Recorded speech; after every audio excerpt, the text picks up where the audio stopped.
Hello, all my Christmas duckies out there. I'm Duuz-Diz-Din coming at you again with another DuckTales episode review. This time it's the jolly episode How Santa Stole Christmas. A variation on How the Grinch Stole Christmas. So you know it's serious when they've inserted Santa where the Grinch usually is. It's season 3, episode number 18. Let's jump in as you know it's gotta be serious. For the longest time, there's been this question of why Scrooge hates Santa. And we find that hatred runs through certain members of the family, namely Della. And Della honestly has no understanding of why Scrooge hates Santa so much. And the triplets are heartbroken as of course, they grew up with Donald, who loves Santa and Christmas and all that good stuff. They even go racing up to the rooftop thinking that Santa is there, but nope, it's just Scrooge. Santa proof in the house, full on in his Celtic military outfit and all that good stuff. With Webby as well, full on camo Webby. She shares Scrooge's disdain for Santa, even though, we know she's on the nice list. Webby is the goodest girl. However, Scrooge's belief is that the presents that Santa gives out are impractical, improper. Video games, phones, trampolines, all things that the triplets want. They have no use. They'll be used and then put to the side. Something that you can use multiple times that'll bring you actual warmth. That's what you need. But then there's a ringing at the doorbell. It's none other than Santa Claus, who immediately passes out. Like, oh no, we've opened with Santa in a coma. But no, he just had a busted leg. Why he fell to the ground because of that is anyone's guess. But he's come with full on presents for the triplets. Everything that they could have possibly wanted. A video game for Huey, a trampoline for Dewey, and a new phone for Louie. So he can sell his other one. He even has a present for Webby, although Webby rejects his gift. She denounces Santa Claus, feeling that ultimately, if he's an enemy of Scrooge, then he's an enemy of her. But we come to find out that it's because Scrooge feels that Santa stole the idea of Christmas out from underneath him. But Santa feels that, look, Scrooge, despite our differences and everything that's happened in the past, with my busted leg, I can't deliver presents. There'll be no Christmas. Please find it in your heart. And while the boys are sympathetic, Scrooge is unconvinced. But Santa makes a declaration that if Scrooge does this for him, it'll be the last time they ever see each other. Scrooge agrees, knowing that he'll save money on traps should he do this, and he steps forward. But the boys still want to know, what is the beef between Scrooge and Santa Claus? And so Santa tells the story of him and Scrooge. That back in the day, Scrooge was a coal salesman, going door to door trying to sell some coal, and especially to go come in and get some warmth, but it never worked out. But one day he ran upon old Kris Kringle, going from place to place trying to deliver toys. And while Scrooge felt that, I've been to this house, they'll never let you in, sure enough, with the gift of a present, they freely welcome Scrooge into their, freely welcome Santa into their home. Scrooge, they're a little cautious of him, but Santa vouches for him. And a vouch from Santa, that could get you a lot of things. And so they spend their time inside this house singing carols and having fun. That is until the fire goes out. But Santa says Scrooge has all this coal. It'll keep your fires lit for days and days and days. And so all these people want to buy all of this coal. But when the question of how far away some of them live is brought up, Scrooge feels that he might not be able to make it to their homes all in time to it's too much work, it's too far to go. But Santa says he'll pitch in and help Scrooge out, making them business partners as well as friends. Though this raises a lot of questions, but this is put to the side as the triplets want to join Santa and Scrooge on their merry adventure. But only Webby is allowed on the trip as she won't give in to Kris Kringle's wily ways. But Santa is able to convince the boys, saying that they're all on the good list, and so long as they continue to be good little boys, they'll get their gifts. And so Scrooge, Santa, and Webby all set out, delivering presents to Boyd and Doofus Drake. I guess he's been good this year. As well as, of course, Fenton Crackshell Cabrera. Of course, he's a good boy. He's best boy. Delivering to Gyro Gearloose, more than likely Manny, honestly, and Little Bulb. And Santa's even able to hand over the present to Webby. A crossbow, of course. Although Webby tries not to make it seem like she's too into it. But, Scrooge and Santa, they start to kind of have a little bit of fun.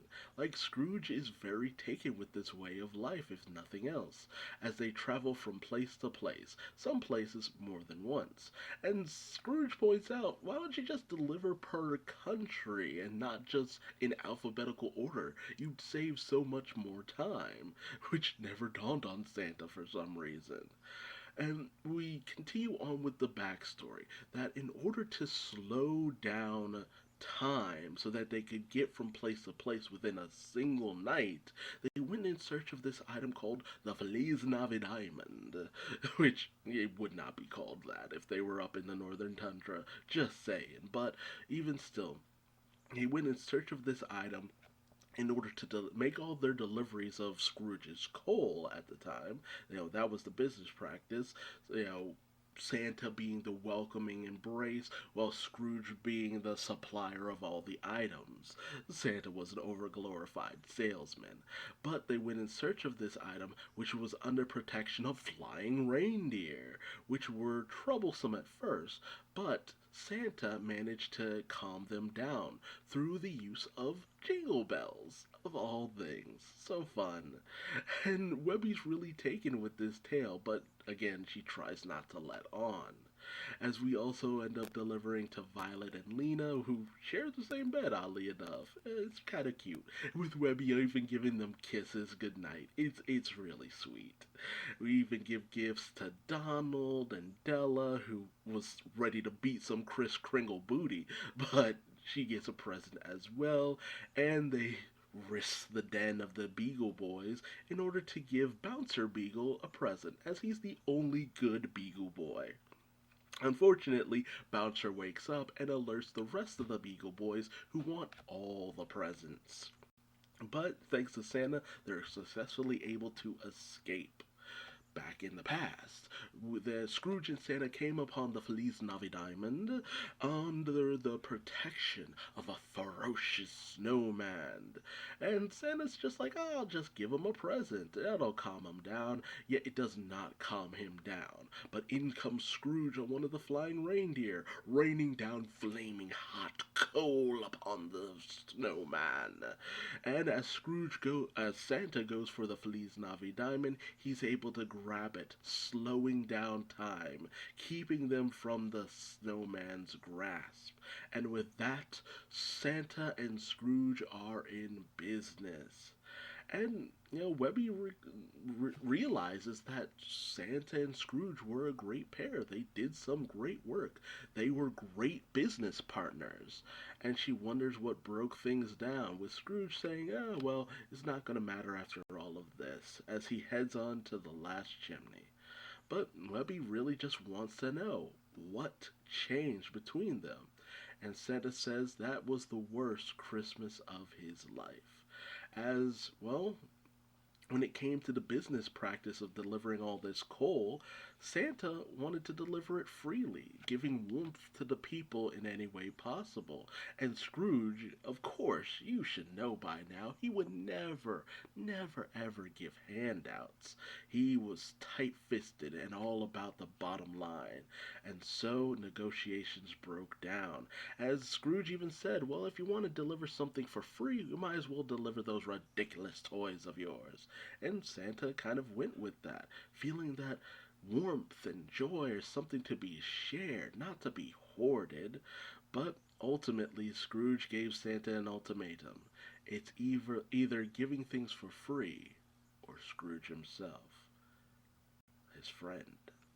And Santa chose to give willingly, giving up his friendship with Scrooge. Santa was distraught over this, but ultimately the elves who he helped out before volunteered to help out with all the gift giving and creation upon that. But Scrooge was still out of Santa's life, and Santa was distraught to have lost one of his best friends.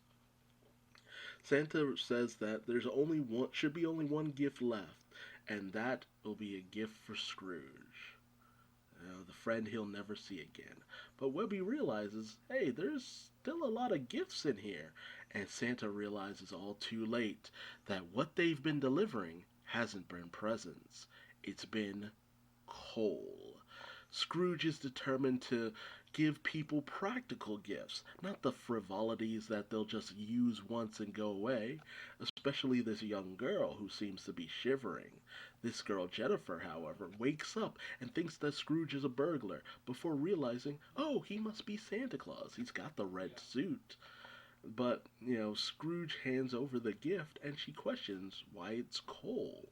Well, what it is exactly. And Scrooge says it's an incredible thing that'll warm her home.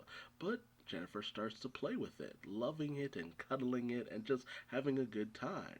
But Scrooge says it'll be better if she just uses it.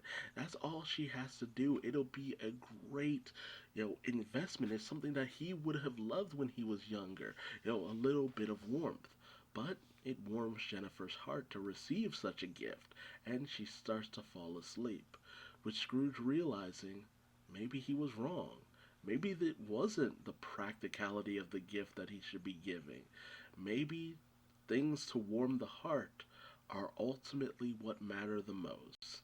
But Santa comes in and he's pissed as heck, and he questions why Scrooge would do such a thing, giving Jennifer the gift she actually wanted. And Webby even lays into Scrooge as well, thinking, nobody uses coal for warmth anymore. We have gas now, you old buzzard. How could you ruin Christmas like this by giving people coal? That's all coal is seen as, a gift for bad people. And ultimately Scrooge realizes, wait, Santa, you're up and walking. You lied to me, ya charlatan. But Santa reveals that ultimately this was all just a way of getting his friend back. He was hoping that if Scrooge saw the warmth in people's hearts from receiving these gifts, maybe he'd come around to his train of thinking. A gift, it doesn't matter what it is, it's still something to be appreciated, especially during the coldest time of the year. And ultimately, Scrooge kind of starts to agree that maybe Kris Kringle was onto something. But Webby realizes it's almost dawn, and they've run out of time to deliver all the presents. But Scrooge thinks that, well, maybe not. If they divide and conquer, they'll be able to set out and deliver all these presents. So he gathers the gang. Adela, who's all too happy to be delivering presents instead of bashing in Santa's kneecaps. Donald, Launchpad, who questions, I wonder if I can crash a reindeer. And Beakley tells him, yeah, don't you do that. And all of the kids who are just all too happy to be on this fun adventure. And Santa finally hands over his present to Scrooge. The bells that read McDuck and Claus Delivery. The business they would have started had things not gone so sour. And Scrooge even gives Santa a present. A remote that will actually allow him into Scrooge's house. The remote that lets down all the traps, basically. And so Santa and Scrooge have finally reconciled after what has to be decades of a bitter feud and rivalry. And with that, Scrooge wishes Happy Christmas to all, and to all a good night.